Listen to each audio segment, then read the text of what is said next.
आगे बढ़ते हुए कुछ मौसम की बात कर लेते हैं। पंजाब और खैबर पख्तूनख्वा के मुख्तलिफ शहरों में बादलों की धुआंधार इनिंग्स, मूसलाधार बारिश ने गर्मी की छुट्टी कर दी। मौसम खुशगवार हो गया।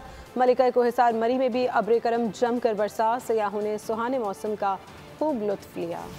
मुल्क के मुख्तलिफ शहरों में बरखा रुत, बारिश से गर्मी का जोर टूट गया, मौसम सुहाना हो गया। इस्लामाबाद और रावलपिंडी में तेज हवाओं और गरज चमक के साथ बरसात, मौसम खुशगवार हो गया। मलका कौसार मरी में काली घटाओं से दिन रात का मंजर पेश करने लगा। बादल जमकर बरसे, सयाहों ने दिल फरेब मौसम का खूब लुत्फ लिया। जहलम में भी बाराने रहमत, गर्मी के सताए शहरियों ने सुख का सांस लिया। खैबर पख्तूनख्वा के शहर हरीपुर में आंधी ने तबाही मचा दी, दरख्त जड़ों से उखड़ गए। दीवारें गिरने के वाकयात में एक बच्चा जाँ बहक, 2 बच्चों समेत 3 अफराद जख्मी। करक, एबटाबाद और मानसहरा में भी बादल घिर कर आए। दिन में अंधेरा छा गया। मूसलाधार बारिश से जल थल एक हो गया। नदी नालों में शदीद तुगयानी, लैंडस्लाइडिंग का खदशा। सयाहों के लिए हाई अलर्ट जारी कर दिया गया। महकमा मौसमियात के मुताबिक बारिशों का सिलसिला 4 मई तक वक्फे से जारी रहेगा।